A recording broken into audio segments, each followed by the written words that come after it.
must go on and on. Does anybody know what we are looking for?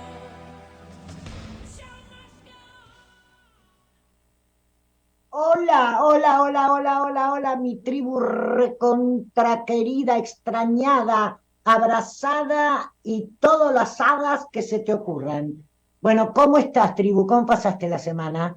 ¿Cómo lo vas pasando el día a día? Ok.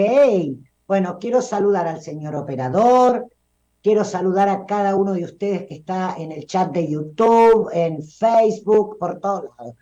Este, quiero saludar a todos los que luego lo van a ver y escuchar por Facebook, por On Demand, por iVoox, por las plataformas. Y por supuesto saludar a los que lo escuchan luego porque ustedes amorosamente se lo comparten. Así que un beso gigante y por supuesto saludar a mi compañerita de banco. Hola, Nancy Moyano.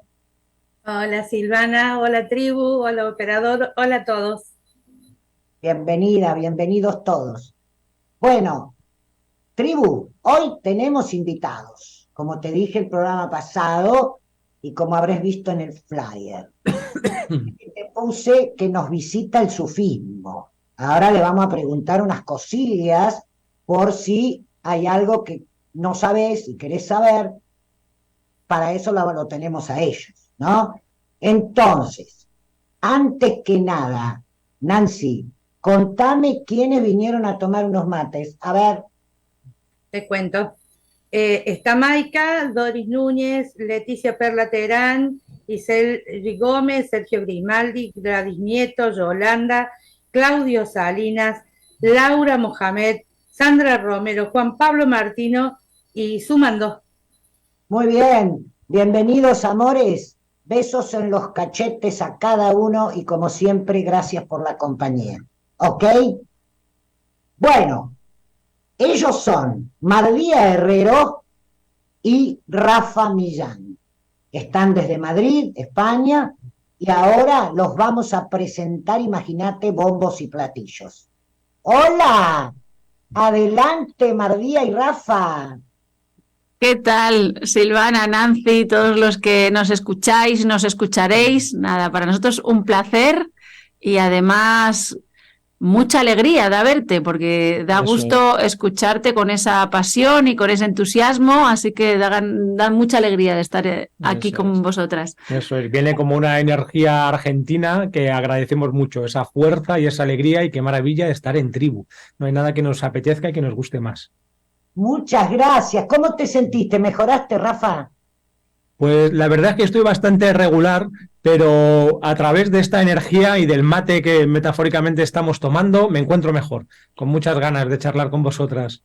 Me encanta porque hoy me pone Rafa por WhatsApp. Estoy medio, qué sé yo, y digo, bueno, vas a estar divinamente. Bueno, a ver, yo los voy a presentar y por supuesto, tribu, que hice un resumen pequeño para no estar 7 horas, porque esta gente tiene un currículum importantísimo, ¿eh? Bueno, mira, te cuento, vamos a empezar por ella.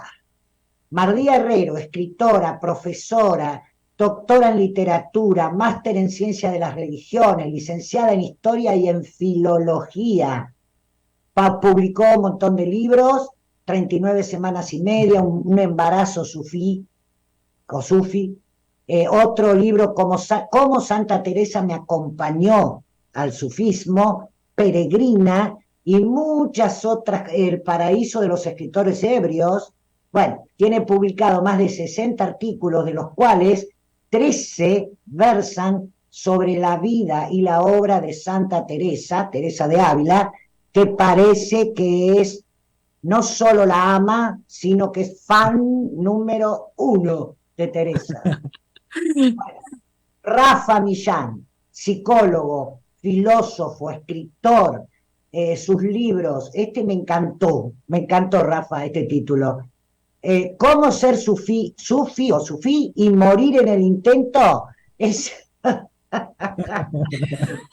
maravilloso este título. Y esta que es fuerte, te digo, las enfermedades mentales no existen, son los padres. ¡Chan! Y Diario de un cocainómano, bueno, hace talleres de meditación en psicología y en meditaciones sufi, bueno, y son los creadores de su canal de YouTube que se llama Psicología y Espiritualidad. Así que si los quieren encontrar, Psicología y Espiritualidad, y ahí están los dos, meta charla contando un montón de cosas. Ahora, lo que tengo que decirles a ambos es esta maravilla que han puesto casi en su biografía. Madre de 5, padre de 5. Tienen 5 hijos y está en la biografía. Me encantó eso, me encantó. Bueno, presentados, arrancamos. ¿Arrancamos, chicos? Vamos. A ver.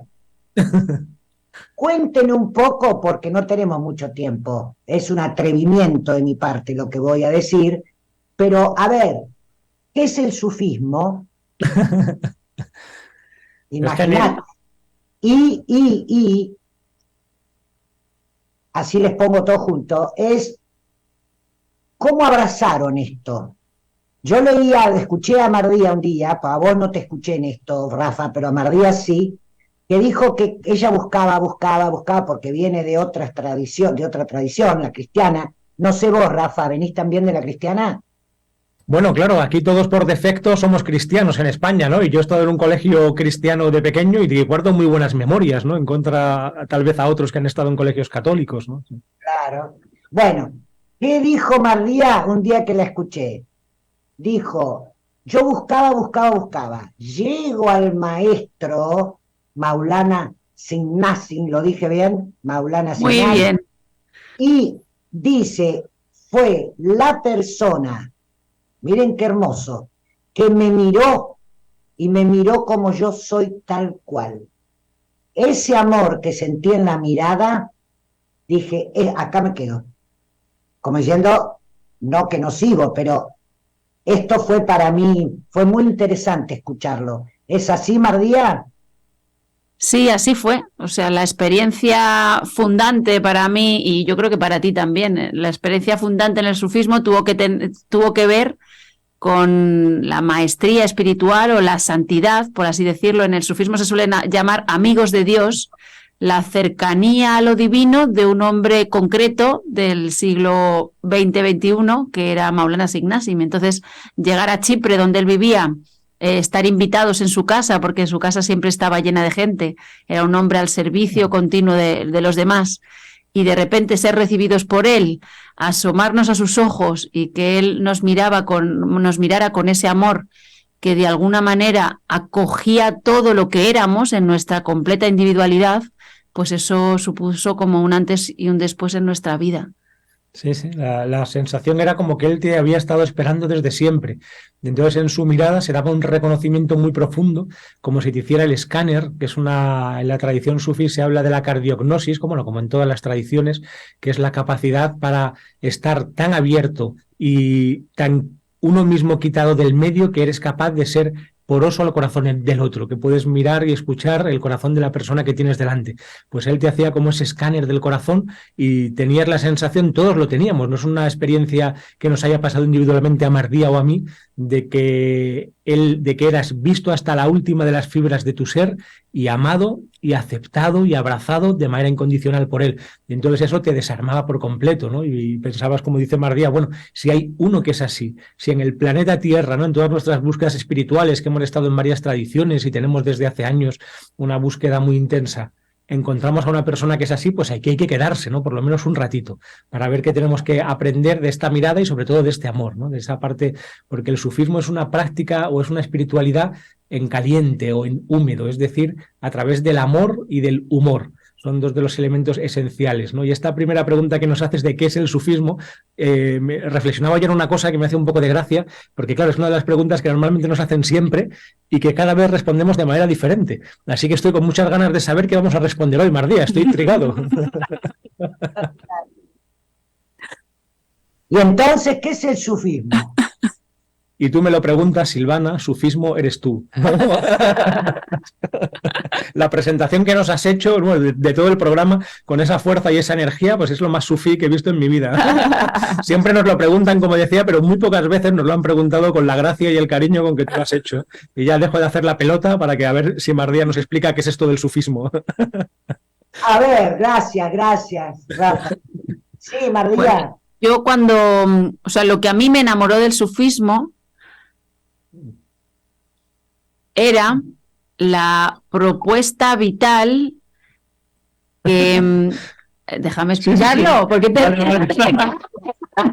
Porque estoy viendo cómo funciona ¿Cómo se- y la propuesta vital de armonía de conjunto dialéctica, ya te estoy viendo venir. No, es que está Venga, enfermo y entonces tiene como... se me va un poco la Las olla. defensas no las tiene muy ahí. Voy a tomarme la medicina. Venga, tú habla. Yo cuando llegué allí tenía la sensación de que todas mis dimensiones, desde las más concretas, mi dimensión biológica, mi dimensión sexual, todas mis dimensiones tenían una manera de ser encauzadas como una experiencia de lo divino, algo así. Sería como la unión del cielo con la tierra. Esto, por eso se suele decir que el camino del sufismo no es tanto un saber, sino un sabor. Entonces, esa experiencia de sabor estaba en todo. Por ejemplo, en el jardín del maestro, los jazmines olían más, los colores eran más nítidos, los gatos eran más cariñosos y era como si las flores lo buscaran, los árboles lo buscaran y incluso la verdura, el verdor, el agua, todo lo buscaba, ¿no? Pues esta experiencia del sabor, que incluye pues el sabor de la comida, pero también el sabor en la relación de pareja, pero también la crianza, digamos, sagrada de los hijos, pero también la experiencia comunitaria, yo la viví en el sufismo. Sí, una cosa que siempre repite Mardí era como que allí todo buscaba al maestro y todo lo celebraba. Porque cuando hay alguien que vive de corazón, y esto es algo que yo, pues como occidental, posmoderno, filósofo, jamás hubiera podido creer si no lo hubiera palpado y tocado con mis manos empíricamente, cuando un ser humano se convierte en un canal puro de algo más alto o más elevado, pues toda la naturaleza y todo lo que ocurre en torno a él, de alguna forma, da la impresión, como dice Mardía, de celebrarlo, de volverse más poético y de salir a buscar al maestro. Y eso ahí era muy obvio y muy evidente, y también se entiende por qué se habla en tantas tradiciones de la compañía de los santos. En árabe se dice auliya, que significa literalmente, como antes comentabas tú, Mardía, amigos íntimos, ¿no? Amigos íntimos de la divinidad. Se trata de entrar en el círculo de la cercanía o de la intimidad con Dios. Y entonces este concepto también es tan bonito. También sabes que en el sufismo nos gusta mucho la poesía, la música, la belleza y el arte. Entonces esta idea poética de entrar en el círculo de la cercanía o de la intimidad con Dios, pues es una cosa de una gran belleza que no solamente es poesía, sino que se podía concretar en un ser humano vivo y concreto. Y esto era pues alucinante, increíble. Y además la visita, bueno, yo esto lo cuento en mi libro, ¿no? Cómo ser sufí y morir en el intento, porque otra manera de entender qué es el sufismo sería el intento de morir antes de morir a nuestra identidad separada o a nuestra identidad individual, de morir entre comillas a nuestro ego, porque habría que hablar que es el ego, que tiene un aspecto negativo, pero también un aspecto necesario y positivo, ¿no? Tiene las dos caras, pero así a nuestro egoísmo o a nuestra egolatría o a nuestro egocentrismo, a esto sí que habría que morir para despertar a esa otra realidad que tiene que ver con esa intimidad o cercanía con lo divino que habita en todos nosotros, ¿no? Así que el camino del sufismo sería pues la búsqueda espiritual de domesticar o trascender nuestra propia egolatría o algo así. Y para mí sería o estaría presente en todas las formas serias y verdaderas de espiritualidad. Para mí personalmente, sin representar a nada ni a nadie, porque yo creo que muchos de los que se llaman sufíes en otras escuelas o en otros grupos no estarían de acuerdo con lo que digo, pero para mí el tasawuf o el sufismo sería la espiritualidad universal. De tal manera que son tan sufíes Rumi o Ibn Arabi como Santa Teresa o como Buda, con perdón por la burrada que digo. Perfecto.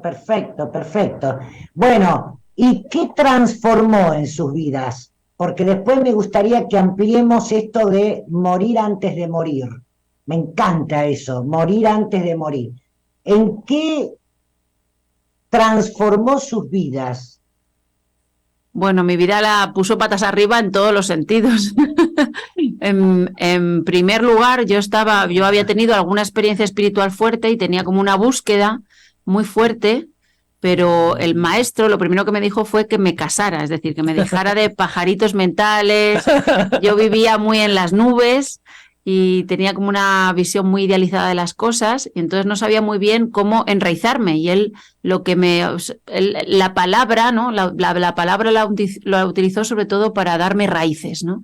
De tal manera que enseguida me casé y me asomé a la experiencia de la maternidad, que para mí, o sea, mi camino espiritual fundamental es la experiencia de la maternidad, ¿no?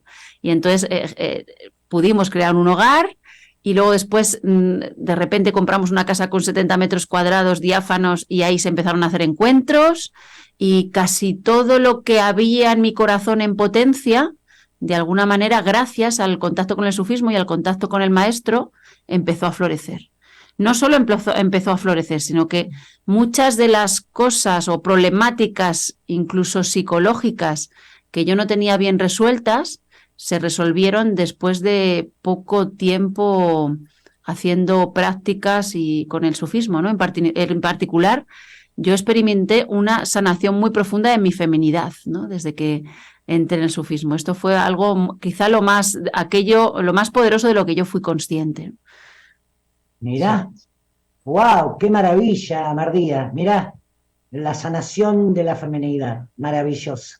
¿Y vos, Rafa, en qué te movió, además de todos los esquemas, como filósofo, psicólogo? Claro, te rompió todos los esquemas esto, claro. Sí, sí, a mí me rompió todos los esquemas. Yo ya tenía hecho mi castillo, pero era un castillo de arena o un castillo en el aire, ¿no? Que enseguida se vino abajo, y todavía me estoy recuperando, ¿eh? Todavía estoy viendo a ver cómo coloco, cómo compongo las piezas para poder encajar todo lo que hemos vivido estos 15 años que llevamos en la práctica del sufismo, y qué hago con eso y cómo lo entiendo, ¿no? Todavía no lo he resuelto completamente. Y es muy interesante lo que dices, que el maestro te dijera que te casaras, ¿no? Siempre comentas esto, porque como él te da a veces una concreción muy sencilla, ¿no? Te dice en ocasiones, mucha gente iba a ver al maestro esperando grandes palabras espirituales, y en ocasiones el maestro solía decirte como, estás muy delgado, tienes que comer más, o ¿en qué trabajas? No trabajo en nada, Maulana, tal, pues venga, búscate un trabajo, y si no, pues en la tierra, que eso es muy sano, trabajar la tierra, o pues, ¿no? Te daba así consejos a veces muy sencillos, un poco desconcertantes para algunos, ¿no? Amardía eso, que se casara, y eso para nosotros implica también algo que era muy difícil como chicos españoles jóvenes del siglo XXI, que era adoptar un compromiso familiar, ¿no? Y luego desde entonces no hemos hecho más que estar embarazados y desembarazándonos, ¿no? Con los 5 peques. Así que de alguna manera nuestro camino sufí ha sido también el camino familiar, de crear una familia, y es lo mismo, ¿no? Porque ¿qué es el sufismo? Pues vivir cualquier cosa que se va manifestando en nuestras vidas, todo lo que va viviendo, pues con el máximo amor, con el máximo humor, con la máxima presencia que somos capaces, y de una manera, aunque la palabra suena un poco grandilocuente, pues digamos espiritual, ¿no? Intentar vivir nuestras vidas cotidianas y concretas espiritualmente. De hecho, en el libro de 39 semanas y media inventamos una idea que es la mística del pañal, porque cuando tienes 5 hijos y te pasas todo el día cambiando pañales, pues ¿dónde vas a buscar a Dios? Pues en el pañal, ¿no? Como la mística de los pucheros de Santa Teresa, pero para familias numerosas, ¿no? Porque claro, hay que hacer lo mismo que hacemos, pero con esa conciencia de que todo tiene un sentido espiritual, ¿no? Y ya me callo con esta idea. Sería como que todas las hebras que forman nuestra vida, todas nuestras dimensiones, como ella dice, biológico, sexual, social, individual, consciente, inconsciente, familiar, tienen que ir encajándose y armonizándose en una unidad bien trabada, y ser una unidad que está al servicio del uno, o de lo único, o de lo absoluto, en una metáfora teísta, pues de Dios, ¿no? Entonces, ¿cómo coloco yo todas las facetas y esferas de mi vida armonizadas entre sí y al servicio de algo más grande, para que mi vida tenga sentido? Ese sería para mí el intento nunca conseguido del sufismo. Claro, perfecto. Entonces, a ver, esto de morir antes de morir. A ver, ¿qué sería? Que ya lo adelantaste, Rafa, que es como correrse del medio, ¿no? Absoluto y relativo, lo absoluto y lo relativo, habla del sufismo, me parece, Justo. a través de ustedes, mínimamente. Entonces, es como correr el ego, correr lo relativo, vivirlo, porque hay que vivirlo, porque por supuesto, como la mística del pañal, pero, a ver, en esto, ¿cómo sería morir antes de morir? A ver, Venga. Es muy hermoso porque esta metáfora, ¿no? Este dicho del morir antes de morir no solo está presente en el sufismo, sino que de alguna manera está también presente en todas las tradiciones. Y plantea también, podemos ir en última instancia, hay otros hadices similares o dichos del profeta. Uno dice algo así como que el ser humano, mientras está vivo, está durmiendo y cuando muere despierta. Y otro hadiz, otro dicho del profeta, decía algo así como que había que ir a visitar las tumbas porque nos recuerdan la muerte, ¿no? Los muertos nos recuerdan la muerte.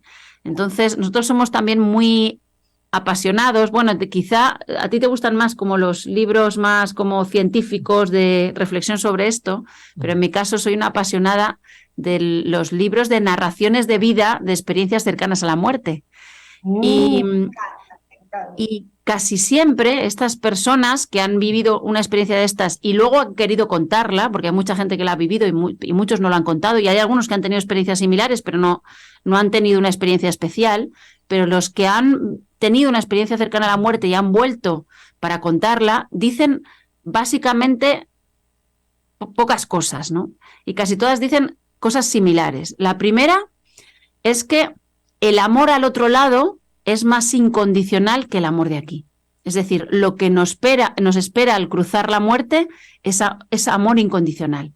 Suelen decir también que la experiencia de lo real al otro lado es mucho más expansiva, una consciencia mucho más clara. Uno hace preguntas y antes de que haga la pregunta ya ha venido la respuesta, sin mediar la palabra. Es decir, una experiencia de lo real tan profunda, tan honda y tan maravillosa que ya nadie les puede convencer de que lo que han tenido es una alucinación. Porque claro, al ser la experiencia de lo real más amplia, puede acoger perfectamente todo lo que vivían de este lado, ¿no? Y a la vez, todas las personas que tienen experiencia cercana a la muerte de este tipo, por un lado pierden el miedo a la muerte y a la vez aman más la vida. Porque ya entienden que la vida tiene un sentido. ¿Y qué sentido tiene la vida para estas personas que han vivido estas experiencias? Pienso yo que sé en Eben Alexander o en Anita Moorjani. ¿Qué sentido tiene la vida? Para ellas la vida tiene un sentido muy simple.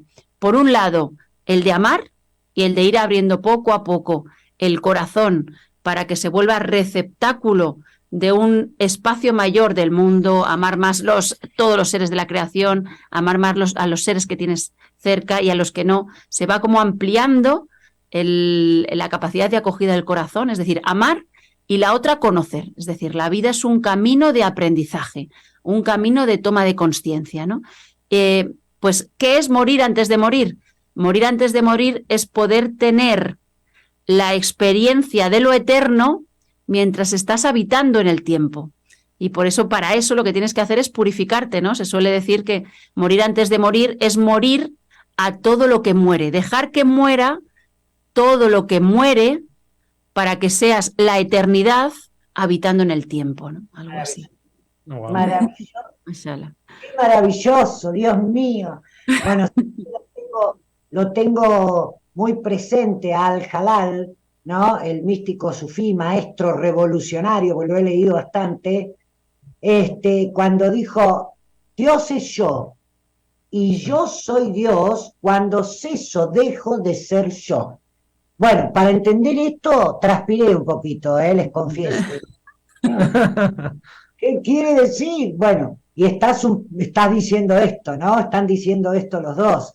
Es como, tengo que dejar de ser ese yo, ególatra, idólatra y todas las cosas para poder ser yo o poder emparentarme o acercarme a lo absoluto, ¿no? Me encanta eso, me encanta, me encanta. Bien. Eso decía, Santa Teresa siempre decía, de lo que se trata la vida es de darnos todas al todo sin hacernos partes. ¿Repetilo? De lo que se trata la vida, esto lo decía Santa Teresa, es de darnos todas al todo, todas se refería a las hermanas carmelitas, darnos todas al todo sin hacernos partes. Impresionante, impresionante, Dios mío. Bueno, a ver, Uy, Ay, que se nos ha ido. ese somos nosotros.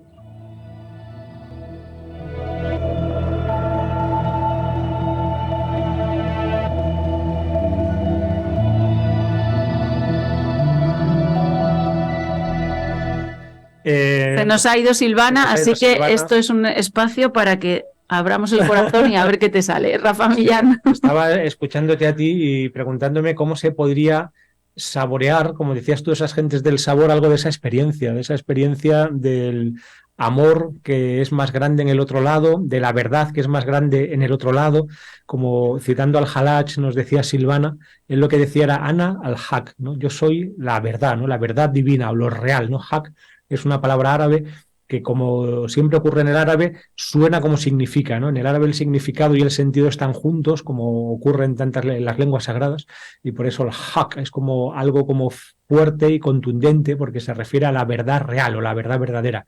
Y dice, Ana al haq, yo soy la verdad, ¿no? Que también recuerda lo de Jesucristo, ¿no? Yo soy la verdad, la vida, ¿cómo es? La verdad, el camino, la verdad y la vida.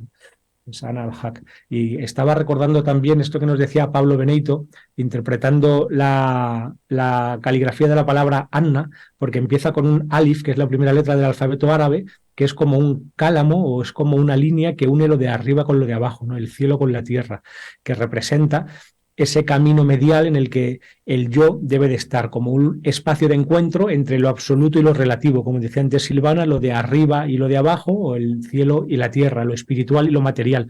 Y luego es Anna, es una N, o Nun, que en árabe es un punto como prácticamente rodeado de un círculo, como un receptáculo, de tal manera que por una parte parece como el tintero, donde el cálamo puede escribir toda la creación y a la vez implica como ese punto es lo absoluto dentro del ámbito de lo relativo y de la manifestación, como esa famosa circunferencia, ¿no? que se habla de lo divino, que es como una circunferencia cuyo centro está, ¿no? Como es, cuya circunferencia está en todas partes y cuyo centro en ninguno, o al revés, ¿no?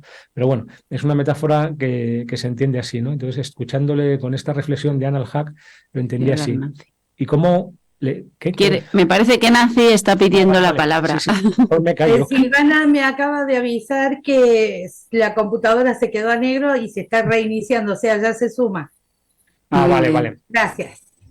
Y entonces, para acabar con esta reflexión, ¿cómo sería entonces lo que no está dentro de ese movimiento, de ese círculo o de esa circunferencia, sino lo que nos lleva como al punto o al centro?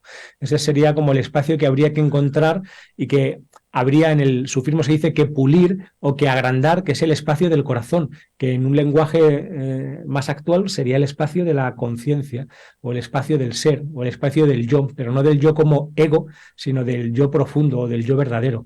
Entonces, en el sufismo, como en todas las tradiciones, se anima a buscar el centro más hondo o el corazón más profundo, que es donde habita realmente la divinidad. Y hay otro hadiz que dice esto, dice, ni los cielos ni la tierra pueden contenerme, pero el corazón del ser humano sincero me contiene. Y con esta misma idea, ¿no? De, por una parte, unir estos dos contrarios, cielo y tierra, y el ser humano como un ser medial, donde se unen las dos cosas en su corazón, porque eso somos, como un ser intermedio, que somos por una parte como un animal o un ser puramente material, y por otra parte como un ángel o como un ser puramente espiritual, y estamos en las dos cosas a la vez. Y el poeta Lin, no era el poeta Lin, era otro, no recuerdo ahora quién, lo que estoy medio malo, lo dice en una metáfora preciosa que dice que el ser humano es un terrible embutido de ángel y bestia, ¿no? Pues esto sería como la visión de la antropología sufí, ¿no? Como tener esas dos dimensiones, cielo y tierra, e intentar integrarlas y armonizarlas en el corazón. Muchas gracias por haber tomado la posta. Se me puso la pantalla negro y tuvo que reiniciar, con lo cual estaba... Murió antes de morir la pantalla. Yo diciendo, entregate toda al todo sin formar parte. Y, bueno, discúlpenme, tribu, pasó esto, así que nos adaptamos. Bueno, entonces, a ver cómo estamos de hora. Vamos al tema de hoy, que más o menos lo vinimos como... Oye, Silvana, yo solo quiero darte las gracias porque de verdad tienes una energía maravillosa, das una hay una vara acá por el mero hecho de que, no sé, es muy hermoso, ¿verdad? Autenticidad, porque se ve que va siendo vez, que va auténtica y de frente y de cara sin esconder nada, y eso es fantástico hoy en día. Sí. Es difícil encontrar en los medios de comunicación personas así de corazón, ¿no? Muchas gracias, amores. Muchas gracias, muchas gracias. Sí, sí, sí, bueno, acabamos, gracias, muchas gracias. Bueno, a ver, ya lo vinimos dibujando, ustedes lo vinieron dibujando.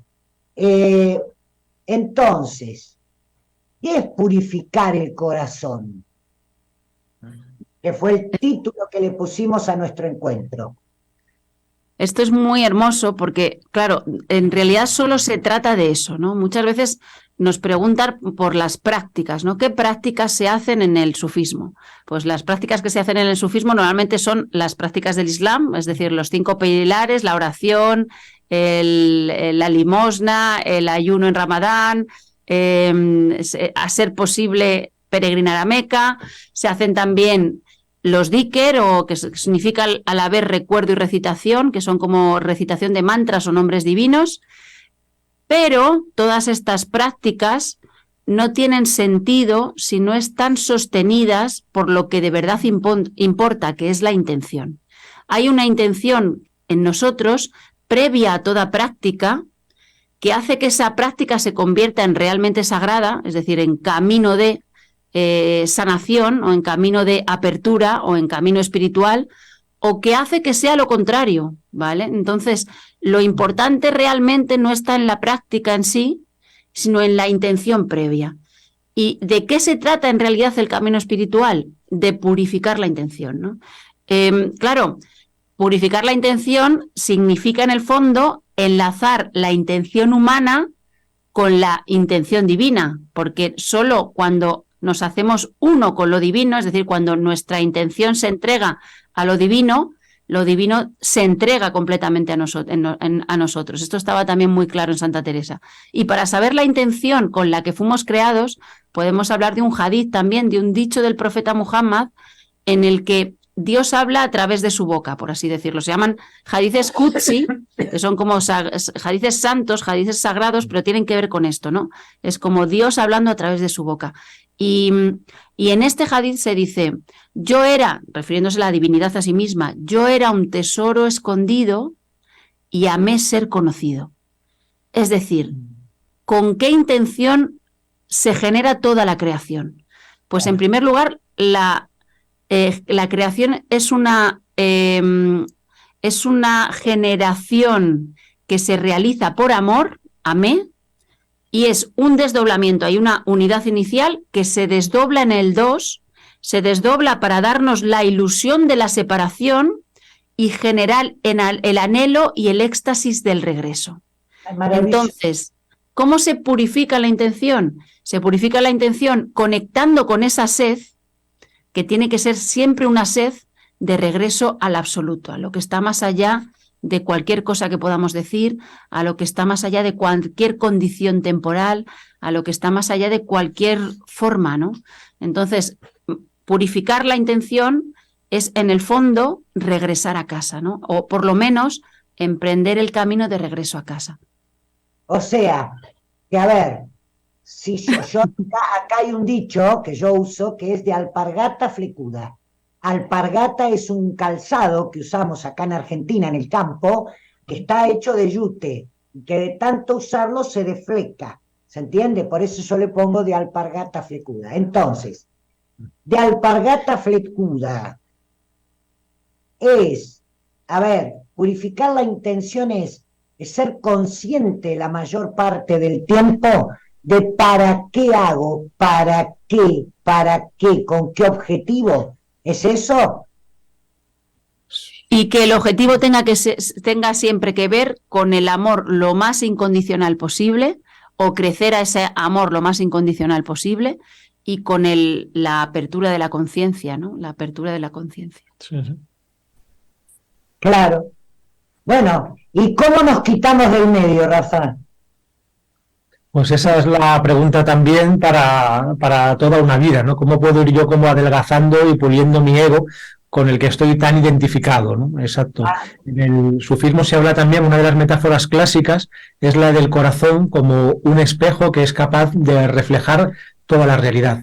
Y cuando este espejo está limpio, está en un estado que en árabe se llama fitra, que significa algo así como nuestra naturaleza original o nuestra naturaleza verdadera, y que es justo esa naturaleza de pureza, como la de un niño pequeño, ¿no? Que está en un estado, digamos, de inocencia o de pureza. Y según vamos creciendo, se van añadiendo capas y más capas, ¿no? De sociales, familiares, y de todo tipo, que van generando como esa personalidad. Normalmente, ay, perdón, pues no sé si debería yo hablar lo menos posible porque esto se van generando normalmente a través como de un miedo o de una herida original que sufre ¿no? el niño, el ser humano cuando es pequeño, y entonces empieza a reaccionar o a tener como hábitos que se van cristalizando y van formando como esa segunda piel que está oscureciendo esa naturaleza original, y eso sería como el ego. En cierta manera, en una metáfora un poco fea, sería como la costra que tapa la herida, ¿no? Para no sufrir como ese miedo o ese dolor original o sentirme como la intemperie ante la vida,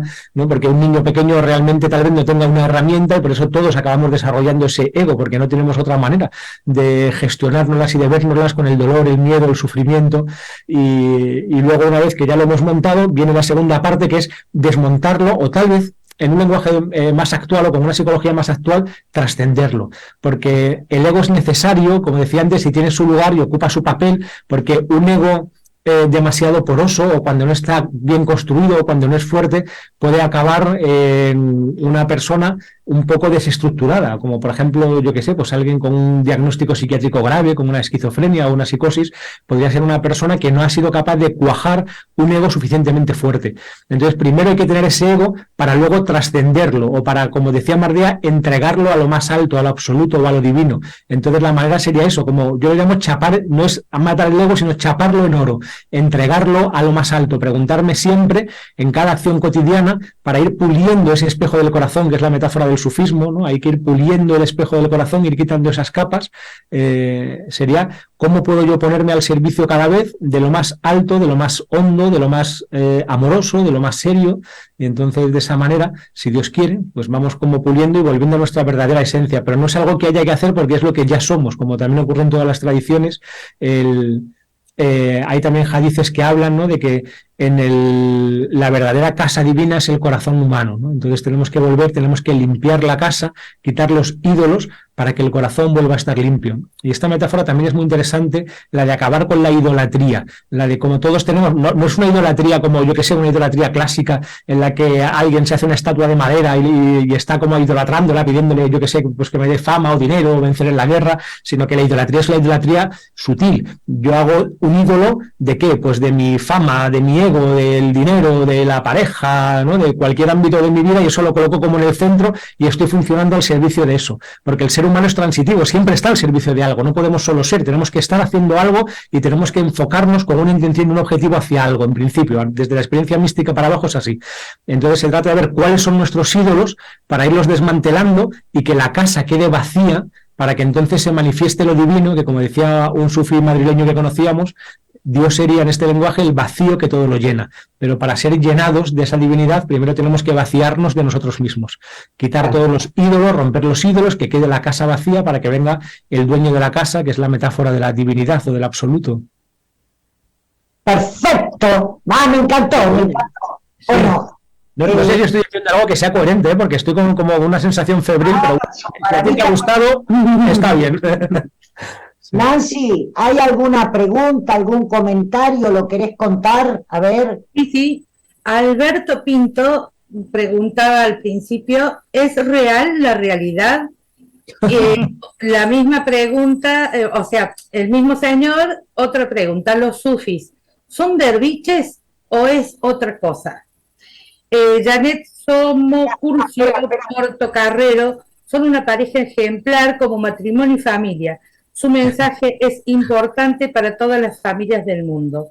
Les hacía poner los pies sobre la tierra en el momento que la señora Mardea hablaba de que le dijo que se casara. Janet Somocurcio, Portocarrero, nada más valioso que una familia unida y llena de amor. Gracias. Lo espiritual está lleno de lo cotidiano, dice Maika. Alberto Pinto, lo cotidiano se vuelve mágico, cantaba Mercedes Sosa en el momento de que hablaban de los pañales. Exacto. Bueno, y acá Yo creo que nos ven como una Liliana pareja Martínez ejemplar Sosa. porque nos ven aquí a través del Zoom en este momento, pero si vieran nuestra vida cotidiana con 5 niños, pues no pareceríamos tan ejemplares. Somos como padres totalmente corrientes, desbordados por los 5 niños, a veces hay que quitarles un grito, que luego vamos al cole, los zapatos se pierden, tal, siempre. Me encanta que lo hayas dicho, Rafa. Perdón, Nancy, perdón. Me encanta porque tiene que ver con esto, tiene que ver con la idolatría. Eso. Que uno a veces, porque veo en redes sociales, ¿viste? Uno ve algo y decís, wow, estos están, qué maravilla. Y por ahí uno deja de mirar que la vida cotidiana tiene sus 13, sus 15 y sus 10, ¿no? Así que me encanta que lo hayas dicho. Escúchame, Nancy, la primera de Sonder Beach, ¿cómo era? Sí. Termino de leer y te digo, rapidísimo. Liliana Marcela Sosa, Yo soy el camino, la verdad y la vida. Julieta Ortiz, Mardía y Rafa, se ven una pareja maravillosa, los felicito, transmiten puro amor y serenidad. Y dar sin recibir como Silvana. Ay, mi amor. Bueno, muchas gracias. Muchas gracias, amores. ¿Cómo decís, Nancy, el primero? Así que le contestan los chicos. ¿Es real la realidad? Y tú me lo preguntas, la realidad eres tú. Pues depende de cómo. Bueno, primero quiero hacerle un comentario a Silvana, ¿no? Que es verdad con lo de las familias, porque ahora en Instagram se ve a mucha gente que yo los llamo como familias numerosas profesionales, que ahora de estos hay varias que hacen de su profesión ser familia numerosa, entonces tienen un Instagram con mucho éxito, un canal de YouTube, y que a veces parecen como familias perfectas, ¿no? Y esto me deja a mí alucinado, ¿no? También como esas familias numerosas profesionales y que van todos los niños perfectamente peinados, arreglados, a juego unos con otros, tal, es increíble, ¿no? Pero, nosotros a veces no llevan ni los calcetines a juego. Los calcetines a juego, porque ponerme ahora a buscar el calcetín de cada uno, bueno, en fin. En fin. Y lo de la realidad. Es que no hay respuesta para eso, no hay respuesta para eso. Ahí se acaba el lenguaje, no llegamos como a los límites del lenguaje. Para mí lo real o la realidad sería como la unidad de todo, ¿no? Poder echar una mirada más allá, como estamos diciendo todo el tiempo, de mí mismo, de mis sesgos, de mis filtros, de mis mecanismos de defensa, quitarme mis imaginarios, mi cosmovisión a través del cual estoy filtrando todo. Y entonces, si soy capaz de quitarme eso, lo que queda es lo real, pero una realidad casi apofática, es decir, como en teología negativa. No es una cosa, ni es otra, ni es otra. Todo lo que está sujeto a cambio, todo lo que está sujeto al nacimiento y a la muerte, de alguna manera no es lo real o no es del todo real.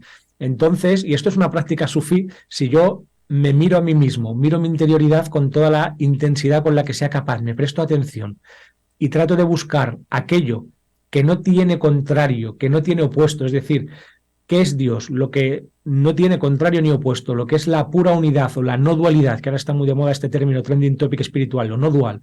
Entonces, si yo busco aquello que es no dual en mí mismo, que en consecuencia no puede ser nada que tenga opuesto, no puede ser la noche porque existe el día, o no puede ser el nacimiento porque existe la muerte.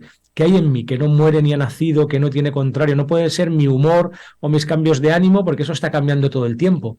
¿Qué hay en mí que no nace ni muere ni tiene manifestaciones ni cambios? Pues eso sería como ese punto que no es un punto, sería lo eterno o lo real, ¿no? Algo así.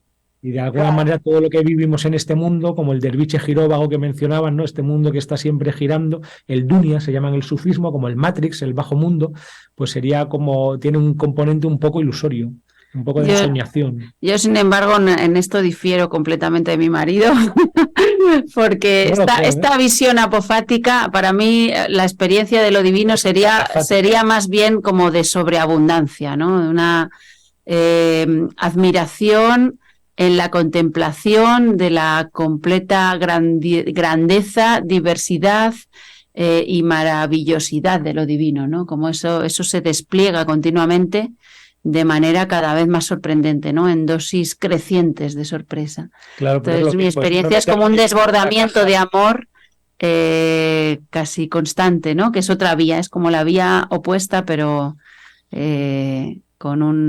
intentando llegar a un fin común. Sí, pero esto ya está resuelto, ¿eh? En la teología medieval, que lo apofático y lo catafático, Pero no la nos positiva y vamos a- negativa, Eso, ya, se, pero se quiero- descubren porque el vacío todo lo llena. o Claro, lleno- no, lo no lleno se puede sí, discutir sí, sí. pero yo quería dar como mi experiencia, que en ese sentido es más bien, no veo el Dunia o el mundo como ilusión, sino como la plasmación del espíritu convertido en No, no, materia, poca cosa más maravillosa que eso. No es una ilusión.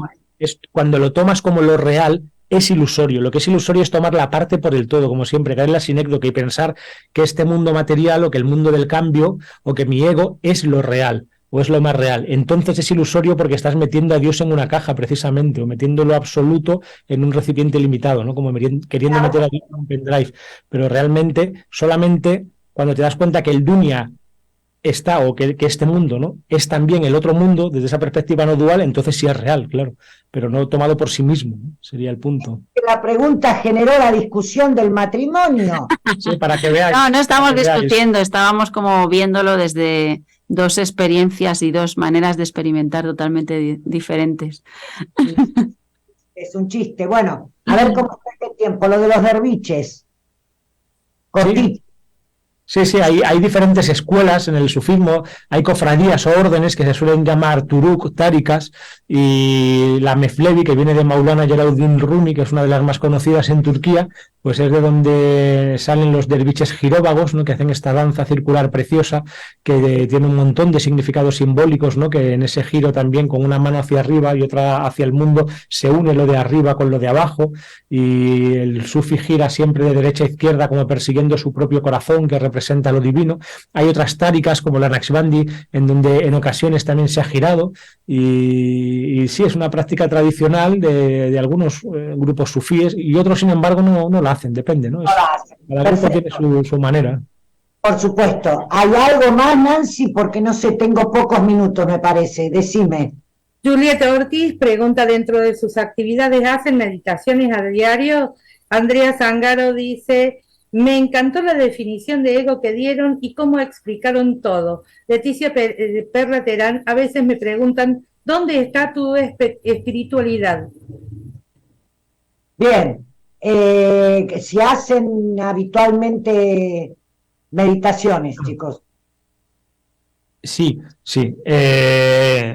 Meditaciones, sí, o meditación, sí, práctica espiritual, podríamos decir de una manera más amplia, porque no tiene por qué ser una meditación como habitualmente se entiende el término, que yo cojo, me pongo media hora del reloj y estoy como en ese, sí, exactamente, sino que sí, una práctica espiritual de atención al corazón, de escucha y de apertura, pues intentamos hacerla todo el tiempo, de dhikr, que es la palabra que decía ya antes, que significa a la vez recuerdo y recitación, esta palabra árabe. ¿Recuerdo de qué?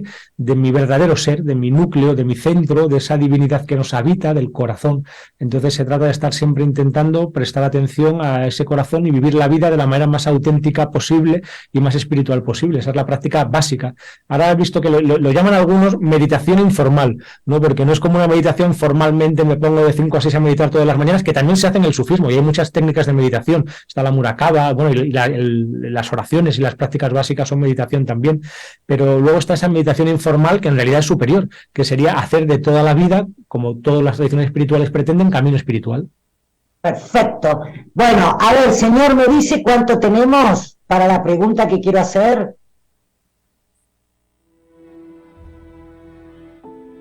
6 minutos.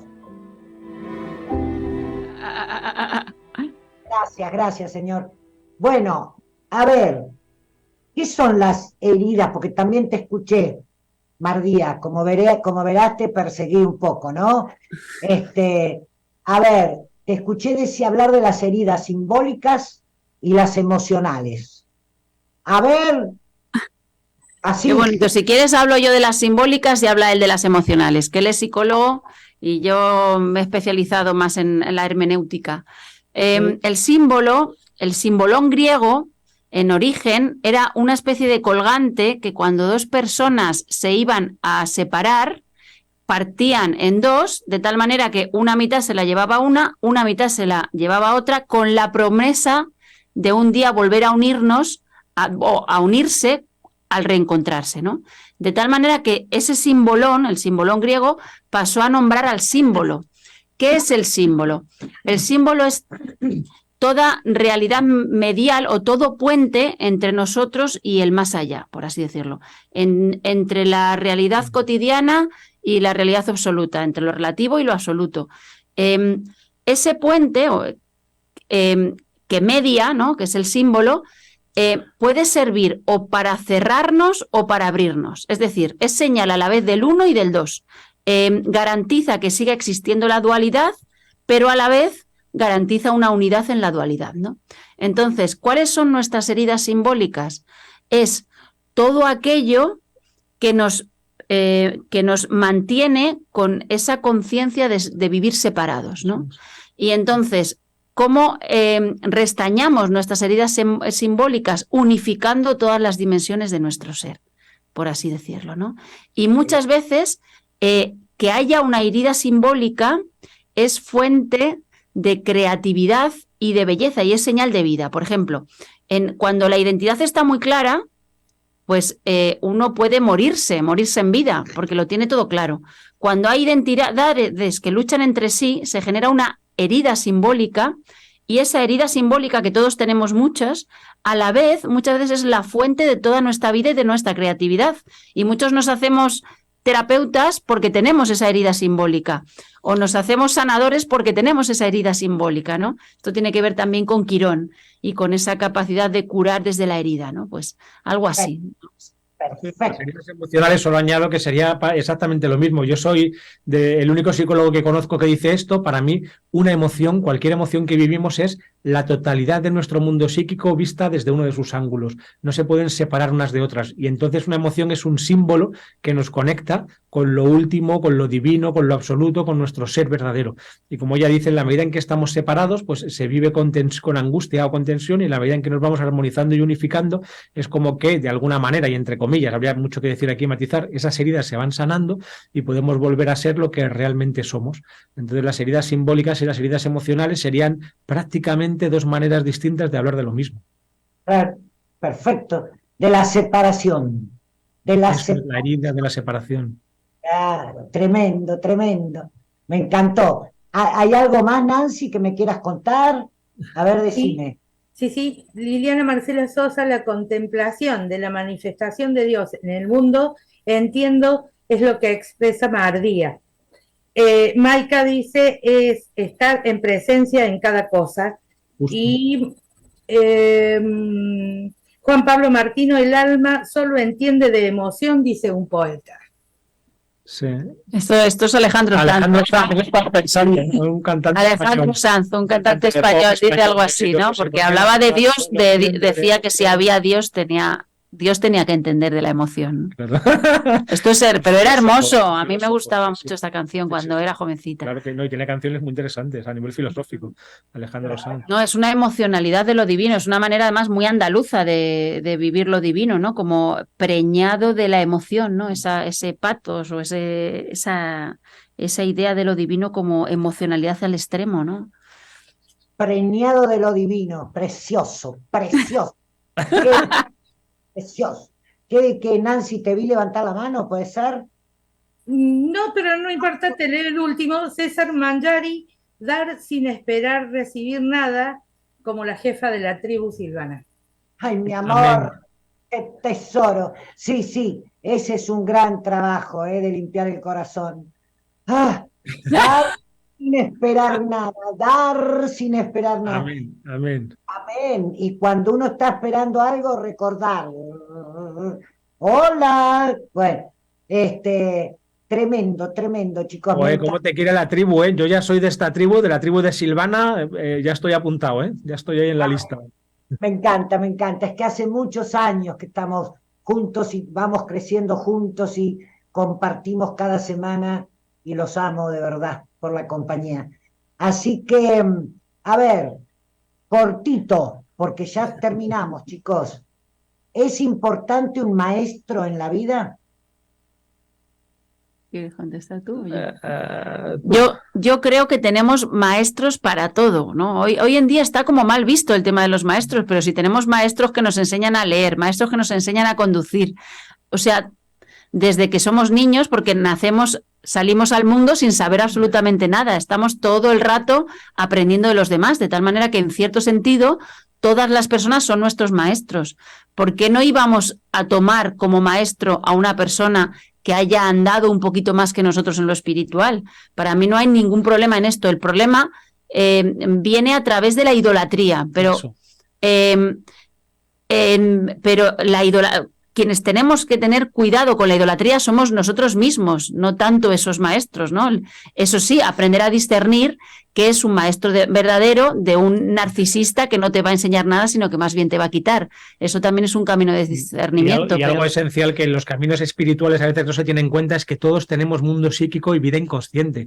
Entonces, si un maestro no ha hecho sobre sí mismo un trabajo espiritual, como dice la psicología transpersonal, puede tener un estado espiritual realmente elevado y experiencias no duales y experiencias de lo último, pero luego cuando lo traduce a través de su mundo psíquico, puede que se acabe contaminando con sus propias heridas o problemáticas inconscientes no resueltas. Entonces hay que estar atentos y saber que el maestro, igual que tiene un cuerpo que puede enfermar, tiene una psique que también puede enfermar. Entonces nos quedamos con esa conexión espiritual, pero tenemos cuidado de no caer en transferencias un poco infantiles con un maestro que a la vez también tiene su propia herida en ocasiones, ¿no? Eso es decir... Me encanta porque, digamos, sí, hay cierta cosa con esto del maestro, pero que tiene que ver con eso. A mí me encanta esta idea.